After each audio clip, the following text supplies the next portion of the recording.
Hello friends, welcome to Commerce Warriors. आज हम बात करने वाले हैं टेलर के वैज्ञानिक प्रबंध के सिद्धांत के बारे में। तो यहाँ पर जो है टेलर साहब का कहना क्या है, आप देख सकते हैं कि एफ.डब्ल्यू. टेलर का ये कहना है कि भाई सबसे पहले जो है यह जानने की कला है, यह सोच लीजिए कि श्रमिकों से करवाना क्या चाहते हैं, यानी क्या कराना चाहते हैं, आपका गोल क्या है, किस काम को करवाना है। दूसरी बात यह है कि ये भी देखिए कि उसे सर्वोत्तम और सस्ते ढंग से करे। सर्वोत्तम मतलब बेहतर से बेहतर तरीके से किया जाए और जो है सस्ते ढंग से किया जाए, किफायती ढंग से किया जाए। ये जो डेफिनेशन है कहीं से ये मान लीजिए कि उड़ के नहीं आया। देखिए इसके पीछे दो बातें हैं। आप प्रबंध के बारे में जब पढ़ रहे थे तो दो चीजें इंपॉर्टेंट थी, कुशलता और एक है प्रभावपूर्णता। कुशलता का मतलब क्या होता है कि भाई जो है बेहतर ढंग से कर रहे हैं आप, ठीक है, किफायती तरीके से कर रहे हैं। लेकिन प्रभावपूर्णता का मतलब क्या था कि भाई कर लिया, चाहे महंगा किया सस्ता किया, इससे कोई फर्क नहीं पड़ता।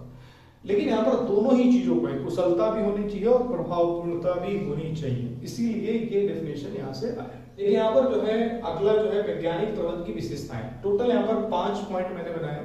देखिए सबसे पहला पॉइंट है परंपरागत प्रबंध का विरोध। बिल्कुल भी टेलर का कहना है कि देखो जी पुरानी बातें भूल जाइए, यानी पुरानी सोच को जो है भूल जाइए, एक नयापन आना चाहिए। यानी आप जो है ये मत सोचिए कि जो हमें पहले कर रहे थे उसी तरीके से हमें करना है, तो उस तरीके से आप करेंगे तो आपको फायदा नहीं होगा।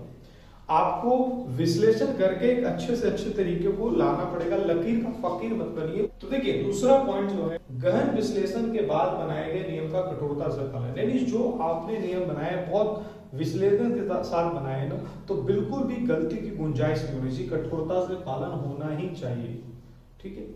अगला जो पॉइंट है पूर्णतः मानसिक परिवर्तन। पूर्णतः मानसिक परिवर्तन मतलब क्या होता है कि मेंटल रेवोल्यूशन आना चाहिए, यानी प्रबंध और श्रमिक यानी श्रम दोनों एक दूसरे से जुड़ाव महसूस करें, यानी सहयोग न कि व्यक्तिवाद, पसंद आ रही है मैत्री न कि मतभेद। तो यहाँ पर ये सारी चीजें हैं कि भाई आप मतभेद मत रखिए, जुड़ जाइए, कामयाबी के पीछे मत भागिए, काबिलियत के पीछे भागिए, जो है कामयाबी झक मारे खाएगी। तो बेहतर उत्पाद जब बनेगा तो प्रॉफिट तो भर के होगा। बस में एप्पल ने कितना प्रॉफिट कमाया आप देख लीजिए, एप्पल आईफोन। तो यहाँ पर प्रत्येक अगला जो पॉइंट है प्रत्येक कार्य वैज्ञानिक ढंग से करना चाहिए। वैज्ञानिक ढंग से मतलब क्या होता है कि वो जो है उन्होंने कहा कि व्यवस्थित ढंग से कीजिए। वैज्ञानिक मतलब तो आपको पता है विज्ञान का मतलब ये होता है व्यवस्थित ज्ञान। तो एक तरह से वैज्ञानिक तरीके से आप कर रहे हैं तो बहुत विश्लेषण कीजिए, समय अध्ययन कीजिए कि किस तरह से जो है कम से कम समय लगे, ठीक है। थकान अध्ययन कीजिए, किस तरह से जो है मजदूर अगर थक जाता है तो कितने समय बाद उसको रेस्ट मिलना चाहिए। उसके गति पे ध्यान दीजिए कि किस तरह से उसकी गति को जो है हम अपने यूज में ला सकते हैं, वो फालतू की जो गति है उसको हटाकर। तो ये सारी बातें। अगला जो है यह बड़ी संस्था के लिए बेहतर, यानी जो बड़ी संस्था है उसी के लिए बेहतर है, ये छोटी संस्थाओं के लिए बेहतर माना नहीं जाता। तो यहाँ पर जो है दो बातें कही गई हैं। कुल मिला के दो बातें कहाँ से आती हैं कि भाई देखो आपको श्रमिकों की कार्यकुशलता बढ़ानी है तो कैसे आएगी। पहले तो आपको विशिष्टीकरण करना होगा, जो कि वहां पर हमारे फ्योल साहब भी कह रहे थे। तो यहाँ पर दूसरी बात यह है कि आप ये देखिए कि ये जो कुशलता जो लेकर आ रहे हैं आप, या जो विशिष्टीकरण लेकर आ रहे हैं वो कैसे आएगा, वो कम से कम खर्चे में होना चाहिए तभी फायदा है। तो दो बातें यहाँ पर शुरू से लेकर लास्ट तक बात की जा रही है। यहाँ पर जो है टेलर के जो है अब सिद्धांत के बारे में पढ़ेंगे और टोटल इनके जो है 4 सिद्धांत है। इससे पढ़ने से पहले हम थोड़ा सा जान लेते हैं कि टेलर है कौन।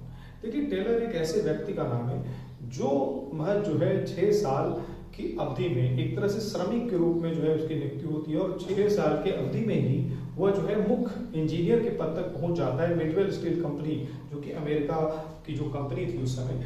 तो कुल मिला के यहाँ पर आप देख सकते हो कि बहुत ही जो है ये जुझारू व्यक्ति हैं और ऐसे व्यक्ति जो बहुत मजे हुए होते हैं। घाट घाट का पानी इन्होंने पी रखा होता है। तो एक तरह से इन्होंने जो है 4 बातें बताई जो कि बड़ी ही इंपॉर्टेंट है। तो सबसे पहली बात यहाँ पर हम देख सकते हैं कि क्या है कि विज्ञान न कि रूढ़िवादिता। मतलब ये रूढ़िवाद, पुरानी बातें इनको समझ में नहीं आती, मतलब पुरानी बातें भूल जाओ, ठीक है। हमें नयापन चाहिए, हमें एक जो है न्यू टेक्नोलॉजी चाहिए। आप देखो नोकिया है, नोकिया कंपनी बर्बाद हो गई, क्यों? कनेक्टिंग पीपल, 2 हाथ जोड़ते थे, बहुत अच्छा लगता था, लेकिन अब समाप्त है, सब कुछ जो है बर्बाद हो चुका है उनका। मतलब इतना बेहतर कंपनी होने के बावजूद भी वो क्यों नहीं कर पाए? क्योंकि वो जो है विज्ञान ने का फायदा नहीं ले पाए, रूढ़िवाद ही रहते रह गए, ठीक है। और आप देखो कि जो है नई नई कंपनियां हमारे इंडियन मार्केट में आ गई। तो एक तरह से इन्होंने यही कहा कि भाई कार्य को सरल बनाने के लिए हमेशा नए तकनीकी खोज करिए। तो कुल मिलाकर लकीर के फकीर मत बनिए कि हाँ भाई एक बार हो गया तो ऐसे। तो नई नई चीजें जो है करते रहना होगा। तो यहाँ पर ये है, देखो मैत्री न की मतभेद, मैत्री मतलब जो है दोस्ती करनी होगी, श्रम और प्रबंध दोनों एक हो जाए, एक दूसरे को अपना पूरक समझे, दो जिसमें एक जान हो जाए, बस मेरी इनमें प्यार हो जाए। ऐसा नहीं कि भाई श्रमिक जो संघ है, लेबर यूनियन है, जरा सी बात पर हड़ताल कर दे, बोला यार तू मेरा भाई है, तू हड़ताल क्यों कर रहा है, तेरी जरूरत है हम पूरा करेंगे, बैठ की बात कर ले, है ना। तो कहीं ना कहीं ये बात यहाँ पर समझ में आती है। सहयोग ना कि रूढ़ी बात। सहयोग मतलब क्या होता है कि भाई एक दूसरे को कोऑपरेशन होना चाहिए। ठीक है, यहाँ पर देख सकते हो कि आपसी सहयोग द्वारा सभी व्यक्तियों को कार्य पूरा करना चाहिए। आपसी सहयोग यानी एक दूसरे से जुड़ जाइए और कार्य को पूरा करने का प्रयास कीजिए। लेकिन कैसे? देखो आप जब स्टैंडर्ड बना रहे हो तो ऐसा ही हाईफाई स्टैंडर्ड मत बना दो कि वो श्रमिक कर ही नहीं पाए। श्रमिक बड़ा दिक्कत समझ रहा है, तो इसीलिए प्रबंधक और श्रमिक दोनों बैठे और जो है सामूहिक रूप से उनको काम जो है जो स्टैंडर्ड है वो डिसाइड करना चाहिए। क्योंकि भागीदारी होगी तो जिम्मेदारी होगी, और इनको भागीदारी में साथ ले लीजिए कि बताओ यार क्या करें, है ना, पूछ लीजिए एक बार। प्रत्येक व्यक्ति का जो है उसकी अधिकतम कुशलता एवं सफलता तक विकास, तो जो सोच नहीं सकता उसको आप वहां पहुंचा दिया। नियुक्ति के समय से ही उसको ट्रेनिंग देना स्टार्ट कीजिए। उसको जो है सबसे पहले तो यहाँ पर दो बातें हैं, एक तो पहले उसकी क्वालिफिकेशन देखिए कि क्या, दूसरा उसका इंटरेस्ट देखिए कि भाई इंटरेस्ट क्या है, और उसको देखते हुए उसको एकदम जो है बेहतर तरीके से ट्रेनिंग देते हुए उसकी जो है अधिकतम कुशलता खींच लीजिए, उसके अंदर से बेहतर ले लीजिए। कहते नहीं कि भाई जो रेस में जो घोड़ा होता है वो जीतता है, लेकिन उसके ऊपर जो बैठा हुआ कितना चाबुक मारना है उससे डिसाइड करना है। तो यहाँ पर कंट्रोल बड़ा इंपॉर्टेंट है। उसको सफलता तभी मिलेगी, वो अपने आप को भी सोचेगा कि यार मैं क्या था और मैं क्या बन गया, इस कंपनी ने मुझे क्या बना दिया। तो कुल मिला के यहाँ पर जो है ये अगली बार यही कही जा रही है, मानसिक क्रांति, मेंटल रेवोल्यूशन।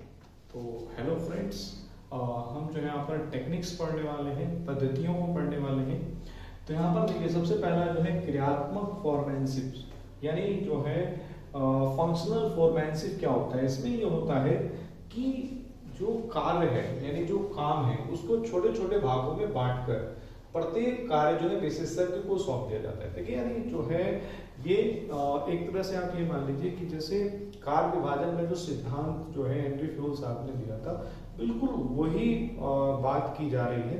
अगर हम देखें तो यहाँ पर अगर हम देखें कि प्रत्येक कार्य जो है विशेषज्ञ को सौंप देते तो वो स्पेशलिटी का फायदा मिलता है कि अगर आप कुल मिला के, जैसे मैंने पहले भी यही एग्जांपल दिया था कि जैसे अगर मान लीजिए कि ये हमारे पास एक मार्कर है, तो इस मार्कर का जो ढक्कन है उसको बनाने का कार्य किसी और को होना चाहिए, इसमें भी पेंट करने का किसी और का काम, इसको मोल्ड करने का यानी जो सांचा बनाएगा उसका एक अलग काम। जैसे यहाँ पर जो है ये निब है तो वो अलग व्यक्ति का काम होना चाहिए, इसमें जो मार्किंग की गई वो अलग। इस तरह से जो है हर काम को हम अलग अलग व्यक्तियों में बांट देते हैं, छोटे छोटे कामों को, जिससे विशिष्टीकरण का फायदा मिलता है। तो ये अपने आप ही समझ में आ गया कि स्पेशलाइजेशन से बड़ा फायदा होता है, क्योंकि एक तो खर्चा कम होता है और ऊपर से बहुत तेजी से काम होता है और क्वालिटी तो बहुत ही उम्दा हो जाती है, बहुत बेहतर हो जाती है।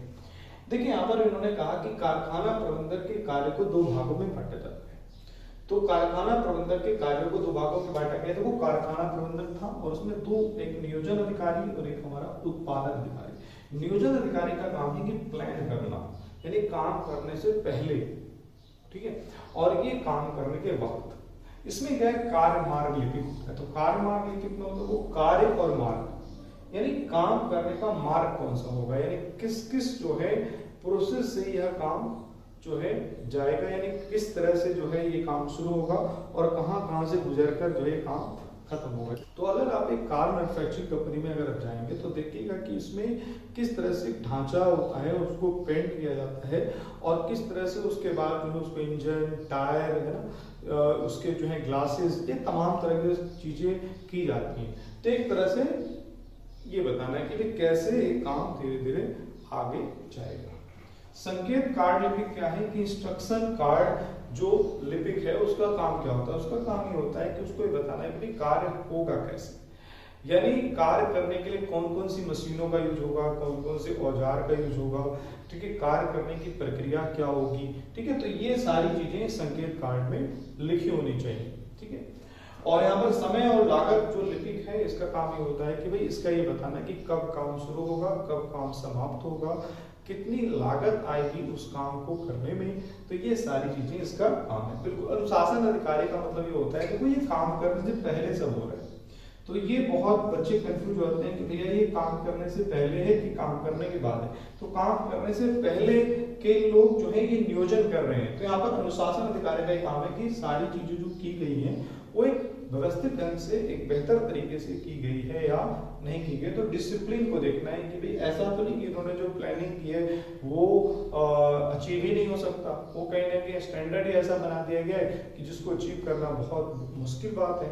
तो एक तरह से इसका ये काम देखो। यहाँ पर जो है उत्पादन अधिकारी में सबसे पहला जो नाम आता है टोली नायक। टोली नायक देखो, टोली होता है ना, टोली का मतलब होता है ग्रुप, समूह।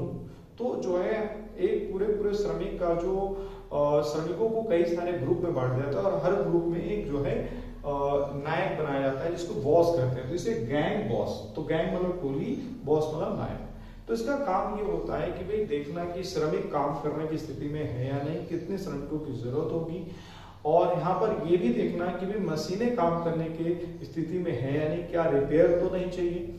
तो एक तरह से वो सारी चीजें देखेगा और ये भी देखेगा कि रॉ मटेरियल प्रॉपर उपलब्ध है या नहीं है। गति नायक का काम ये होता है कि भाई ये देखना कि भाई गति बेहतर है या नहीं, काम करने की गति ऐसा तो नहीं कि धीमी है और धीमी है तो क्या कारण है, उसको दूर किया जाए। तो एक तरह से ये काम है। मरम्मत नायक मतलब क्या होता है कि जैसे अभी मैंने बताया कि देखो यहाँ पर मरम्मत क्या इंसान का किया जाएगा ऐसा, तो उसको मोटिवेट करना इसका काम हो सकता है। वो भी क्या समस्या है उसको देखना। इसी तरह से मशीनों को भी देखना कि भाई मशीन में क्या समस्या है, मशीन काम करने के तैयार है या नहीं, अगर नहीं है तो उसको मरम्मत किया जाए। निरीक्षक का काम होता है इंस्पेक्टर। देखो इंस्पेक्टर का काम क्या होता है कि भाई जो माल बनाया गया वो स्टैंडर्ड के हिसाब से है या नहीं है, यानी जो हमने क्वालिटी जो सोचा था कि इस क्वालिटी का होना चाहिए वो क्वालिटी वाकई में अचीव हुआ है या नहीं हुआ है। अगर नहीं हुआ है तो इसको इंस्ट्रक्शन देना होगा कि भाई इस तरह से आपको काम करना होगा जिससे कि हम बेहतर क्वालिटी प्राप्त कर पाए। तो देखिए सेकेंड जो टेक्निक है हमारा वो हमारा है कार्य का प्रमापीकरण यानी स्टैंडर्डाइजेशन ऑफ वर्क। अगर हम इसकी बात करें कि स्टैंडर्डाइजेशन ऑफ वर्क क्या होता है, तो देखिए सबसे पहले क्या होता है कि किसी भी काम को आप एक स्टैंडर्ड बनाते हो कि भाई किस तरह का काम करना है, किस जो है स्टैंडर्ड पर मुझे जो है इस काम को पहुंचाना है। तो इसी तरह से पूरा सोच विचार कर लीजिए, काफी गहन विश्लेषण कर लीजिए, जो है अपना दिमाग पूरा का पूरा जो है लगा लीजिए और उसके बाद जो है ये देखिए कि कौन सा स्टैंडर्ड मुझे डिटरमाइन करना है, निर्धारित करना है। इसके अंदर कुछ बातें आ सकती हैं। देखिए पहली बात जो है प्रभावित माल। प्रभावित माल को बात करें, प्रभावित कच्चा माल। तो प्रभावित कच्चा माल की अगर बात करें तो देखिए हमारे पास जो है आपको ये देखना है कि कच्चा माल किस प्रकार का यूज करना है। देखो अच्छी क्वालिटी का अगर आपको प्रोडक्ट चाहिए तो अच्छी क्वालिटी का आपको रॉ मटेरियल भी चाहिए होगा।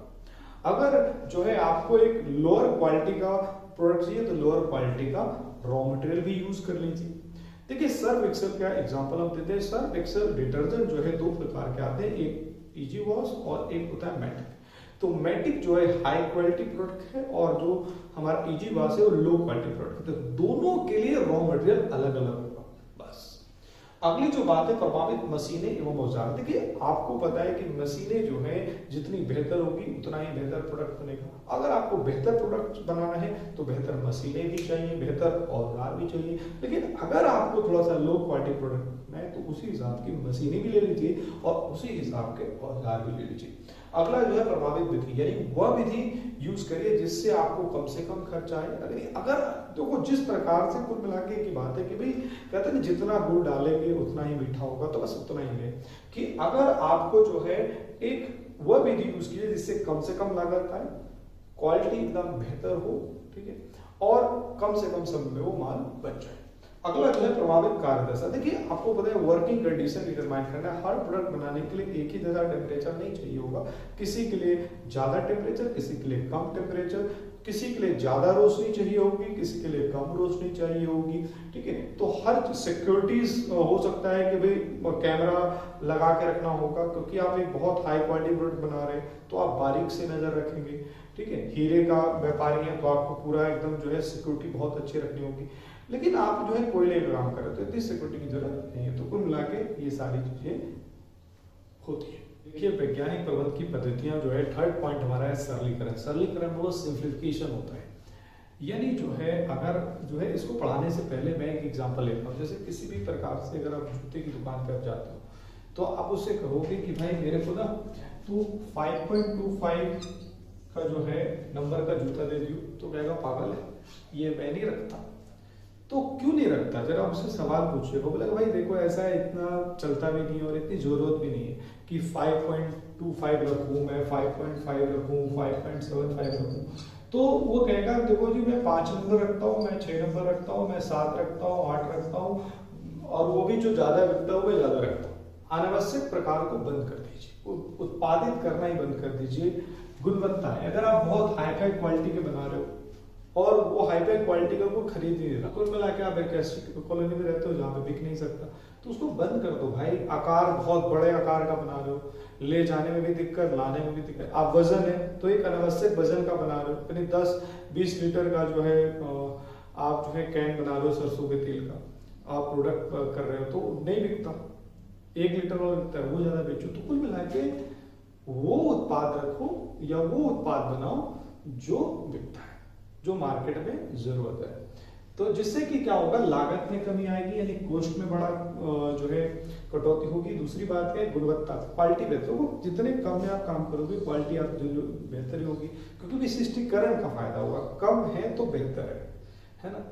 यहाँ पर देखो, यहाँ पर अगला जो पॉइंट है विभेदात्मक मजदूरी पद्धति, इसे बोलते हैं डिफरेंशियल वेज सिस्टम। तो ये क्या होता है, इसमें होता है कि जैसे सपोज करो कि आप एक मैनेजर हो, तो एक मैनेजर है, मैनेजर आके कहता है भाई श्रमिक से, कहता है देखो भाई 100 इकाई माल बनाओ, और 100 इकाई माल बना लोगे तो 100 इकाई तक अगर माल बना लेते हो तो आपको मिलेगा 5 रुपए के हिसाब से।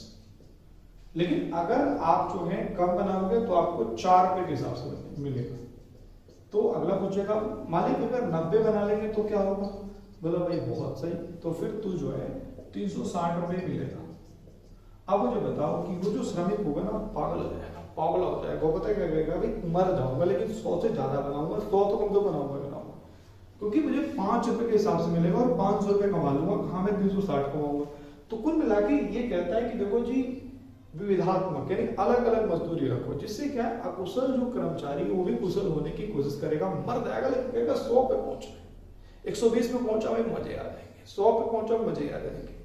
तो यहाँ पर और जो एक तरह से क्या होता है कि अगर आप ये नहीं रखते हो तो जो कुशल कर्मचारी वो भी कहेगा कि इतना फायदा तो हो नहीं रहा, बस मेरे जितना होना चाहिए। तो ये ज्यादा कुशल कर्मचारी और ज्यादा बेहतर एफर्ट लगा के ज्यादा माल बनाना चाहेगा। और ये जो है हेनरी फ्योल के जो है समता के सिद्धांत के तरह। मानसिक क्रांति क्या है, मेंटल रेवोल्यूशन, जिसमें प्रबंध और जो प्रबंध है और जो श्रमिक है दोनों एक समझे अपने आप को कि भाई व्यवसाय का फायदा कराओ, है ना, तो हमारा भी फायदा होगा, सबका फायदा होगा। लेकिन ये नहीं कि भाई एक दूसरे से लड़ते रहे, बस जरा सा जो है बोनस नहीं मिला तो हम हड़ताल कर दें।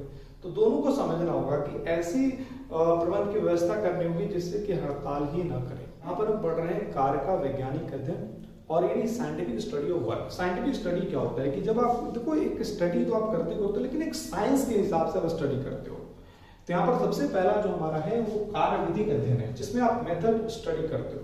देखिए किसी भी काम को करने के बहुत सारे मेथड हो सकते हैं, और उस काम को करने के अगर बहुत सारे मेथड हैं तो एक आपके पास अपॉर्चुनिटी है कि आप सबसे बेहतर मेथड अपना सकते हैं। वो मेथड अपनाइए जिससे आपका खर्चा कम हो, क्वालिटी बेहतर। तो क्वालिटी बेहतर होना चाहिए, कॉस्ट कम होना चाहिए, बस ये 2 बातें हैं। इसके लिए हम क्या कर सकते हैं, इसके लिए हम प्रक्रिया चार्ट बना सकते हैं, ऑपरेशन रिसर्च पद्धतियां बना सकते हैं। जिसके लिए एक फ्लो चार्ट बना लीजिए कि देखो ऐसे काम होगा, ऐसे ऐसे काम होगा, इस प्रोसेस से काम होगा, और जिससे कि सामने वाले तो मैकडोनल्ड बर्गर है तो मैकडोनल्ड जो कंपनी है उसमें कोई भी व्यक्ति जाकर 5 दिन में 2 दिन में वो काम करना शुरू कर देता है। क्यों? क्योंकि उन्होंने फ्लो चार्ट बनाया हुआ है, टाइमिंग रखी हुई है, कितना गर्म करना है, कितना, मतलब वो सारी चीजें। यहाँ पर जो है गति अध्ययन को जो है कार्य के दौरान देखो फालतू की हरकतें हम कर रहे हैं जो है एक तरह से हम किस तरह से जो है उसकी गति को हम बेहतर कर सकते हैं, गति को अपने फायदे के लिए कर सकते हैं। जैसे अगर कोई रॉ मटेरियल लाने के लिए बहुत दूर जाना पड़ रहा है तो उस रॉ मटेरियल को उसी के हाथ के पास हम कैसे पहुंचा पाएं, तो ये बहुत सारी चीजें यहाँ पर हम ध्यान दे सकते हैं और मूवी कैमरा के माध्यम से जो फालतू हरकतें कर रहा है उसको कम से कम कर सकते हैं और गति बढ़ जाए। स्टॉप वॉच की मदद से हम समय अध्ययन कर सकते हैं, यानी देखो जैसे अब एक एथलीट है दौड़ता है तो देखता है कि भाई कितने मिनट में दौड़ रहा हूँ, क्या ये पूरा ट्रैक में कितने सेकंड में मैं चक्कर लगा रहा हूँ। तो कुल मिला के यहाँ पर समय अध्ययन इसी हिसाब से होता है कि कार्य को पूरा करने के लिए समय कितना होना चाहिए, कितना एस्टिमेट। ऐसा भी नहीं कि भाई आप जो है ऐसा स्टैंडर्ड बना दीजिए जिसको श्रमिक को पूरा कर पाना बहुत मुश्किल है। तो एक तरह से अच्छा स्टैंडर्ड होना चाहिए जिससे कि जो है वो बेहतर समय में वो काम पूरा हो पाए और हमारे लिए फायदा हो, समय कम लगे। तो यहाँ पर जो है थकान अध्ययन की बात करें, कितने समय बाद जो है श्रमिक को अवकाश मिलना चाहिए, छुट्टी कितने समय बाद मिलना चाहिए। जैसे अगर मान लो 10 दिन काम कर रहा है तो क्या उसको छुट्टी चाहिए, एक हफ्ते में जैसे छुट्टी मिलती है, ऐसा ही नहीं है। ये भी ठीक है, लेकिन अगर एक दिन की बात करें तो 5 घंटे का काम कर रहे हैं तो क्या उसको 1 घंटे काम जो है ऑफ कर सकते हैं जिससे कि दोबारा वो फुल एनर्जी के साथ आगे काम कर सकता है। तो कोई एक अच्छे संबंध होते हैं अगर प्रबंध के बीच में, मालिक के बीच में, तो वो खुशी से काम करता है। ये भी एक थकान का तरीका हो सकता है कि आप मेंटल प्रेशर लेके काम कर रहे हो या कुछ ऐसा काम कर रहे हो जो आपका इंटरेस्ट ही नहीं है, वो फालतू का अनावश्यक काम दे दिया गया आपको उसमें इंटरेस्ट नहीं है, रुचि नहीं है, तो भी थकान जल्दी हो जाती है ना। कार्य जैसा बेहतर है, अगर आपको वर्किंग एनवायरनमेंट बड़ा अच्छा है, तापमान सही है या साफ सफाई है, सिक्योरिटी है, तो ये सारी चीजें जब होती हैं तो वो बहुत बेहतर से काम कर सकता है। और थकान इन सभी बातों पर निर्भर करता है। और इसके बाद हम पढ़ेंगे टेलर और फ्योल की जो प्रबंध सिद्धांत है उसके बीच में समानताएं क्या थी और असमानताएं। टेलर और फ्योल दोनों ही अलग अलग व्यक्ति थे। जो है टेलर की अगर बात करें तो देखिए मैंने पहले ही बताया कि एक मजदूर से इंजीनियर तक पहुंचे तो वो जमीनी स्तर से जुड़े हुए व्यक्ति थे। उन्होंने जो है कुशलता पर ज्यादा ध्यान दिया। उन्होंने ये देखा कि एक जो श्रमिक है वो कम काम करता है, जितना उसको करना चाहिए उससे वो कम काम करता है। तो उन्होंने देखा कि किस प्रकार से हम मजदूर की कार्य कुशलता को बढ़ा सकते हैं।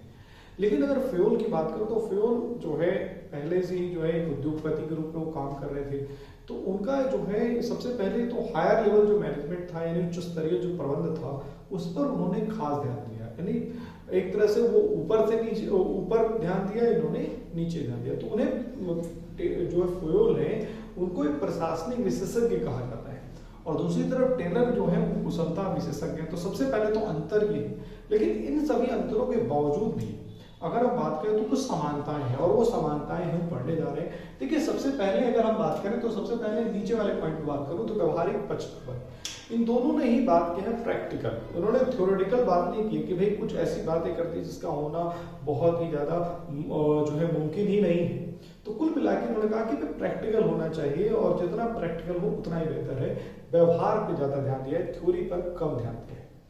यहाँ पर हम बात करें तो अच्छे औद्योगिक संबंध प्रणाली, उन्होंने कहा देखो हर दोनों ही अगर आप सिद्धांत पढ़ोगे तो उन्होंने वहां पर जैसे सहयोग की भावना कही है, इन्होंने जो है किस तरह से मानसिक क्रांति की बात की है। तो दोनों टेलर ने जैसे मानसिक क्रांति की बात की, जैसे फ्योल ने जो है सहयोग की भावना की बात की। तो दोनों ही सिद्धांतों में कुछ न कुछ जो है समानताएं नजर आ रही है और दोनों ने कहा कि इंडस्ट्रियल रिलेशन अच्छा होना चाहिए। ओनर और जो श्रमिक है दोनों एक हो, प्रबंधक जो है एक अपना जो है अपनापन फील करे, टीम भावना। अगर हम बात करें तो कोई दोनों ने ही क्या काम किया भाई, दोनों ने, एक ने अपना अनुभव लगाया। यानी अगर हम बात करें जो हेनरी फ्योल के बारे में तो हेनरी फ्योल ने अपना जो है क्या किया, अनुभव लगाया है। लेकिन जो टेलर है उन्होंने क्या किया, एक्सपेरिमेंट लगाया है, उन्होंने अपना जो है प्रयोग लगाया है। और दोनों की अगर बात करें तो दोनों के ऊपर जो है प्रबंधकीय समस्याओं का समाधान पे ही बात की।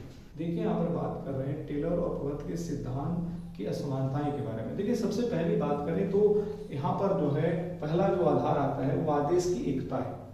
ये बिल्कुल भी आदेश की एकता का पालन नहीं करते क्योंकि एक ही श्रमिक पर 8 लोग जो है कहीं ना कहीं कंट्रोल करते हैं। जैसे मैंने भी पढ़ाया फंक्शनल फोरमैनशिप पर, ठीक है, तो उसमें आपने देखा यहाँ पर क्या है, इन्होंने कहा कि भी पालन होना चाहिए, दोहरी अधीनस्था नहीं होनी चाहिए। और ये मैंने जो है सिद्धांत में पढ़ाया है। देखिए इन्होंने कहा कि इन्होंने ज्यादा कारखाना क्षेत्र पर ध्यान दिया। देखो जो व्यक्ति जहां से आता है ना उसकी बात करता है। तो कुल मिला के कारखाना क्षेत्र पर ज्यादा ध्यान देते हैं। इन्होंने कहा कि फैक्ट्री पर ध्यान दो। और अगली बात आप यहाँ पे आ जाती है, तो इससे आप ये वाला पॉइंट पढ़ सकते हो कि उन्होंने ध्यान दिया है श्रमिकों की कार्य कुशलता। उन्होंने कहा कि कार्य को इजी कैसे कर सकते हैं, सरल कैसे कर सकते हैं, किस तरह से हम कार्य को बेहतर कर सकते हैं, कार्य कुशलता बढ़ा सकते हैं। तो इसीलिए इन्हें जो है एक तरह से आप ये मान सकते हो कुशलता विशेषज्ञ कहा जाता है। किसको? टेलर साहब को। फ्योल जो है देखिए यहाँ पर उच्च स्तरीय प्रबंध पर ध्यान देते, क्योंकि ये जो है शुरुआत से जो है उद्योगपति थे, तो कहने की उद्योग ये संभाल रहे थे, तो उच्च स्तरीय प्रबंध पर इन्होंने ज्यादा ध्यान दिया है और इसीलिए इनको प्रशासनिक सुधार यानी प्रशासनिक विशेषज्ञ कहा गया है। तो इन्होंने पूरे प्रशासन पे ध्यान दिया है, ठीक है। और यहाँ पर जो है रचना का आधार क्या है, देखो इन्होंने प्रयोग किए, एक्सपेरिमेंट्स किए कि भाई ऐसा करता हूँ तो क्या होता है, ऐसा करता हूँ तो क्या होता है, लेकिन इन्होंने कोई प्रयोग नहीं किया। अनुभव देखो, जैसे आप जिंदगी में हर दिन सीख रहे हो, ऐसे इन्होंने हर दिन इन्होंने सीखा है, लेकिन इन्होंने क्या किया, हर दिन कुछ नया करने की कोशिश की और उसका एक वैज्ञानिक प्रबंध आता है। लागू होने की स्थिति क्या है, तो वो विशेष स्थिति है जब आप चाहते हो कि बहुत बेहतर तरीके से, जैसे तो आज बिजनेस सिर्फ और सिर्फ जो है मैन्युफैक्चरिंग नहीं है, बहुत सारी चीजें हैं, तो एक तरह से हर जगह लागू हो जाता है, लेकिन ये हर जगह लागू नहीं होता। तो इसी तरह से जो है टेलर के जो सिद्धांत है थोड़े पुराने हो चुके हैं, लेकिन ये जो है फ्योल के सिद्धांत आज भी उसी तरह से जो है बेहतर है, ये आप लिख सकते हो। और यहाँ पर जो है ये हमारा पूरा का पूरा चैप्टर समाप्त हो जाता है। और जो है आगे जो भी हमारा जो है बुक का फर्स्ट सेक्शन जो है पूरी से कंप्लीट हो चुका है, सारी वीडियोज आपको मिल जाएगी, लेकिन जो सेकंड सेक्शन है बुक का वो जल्द ही अपलोड करेंगे। और बहुत बहुत धन्यवाद, थैंक यू सो मच।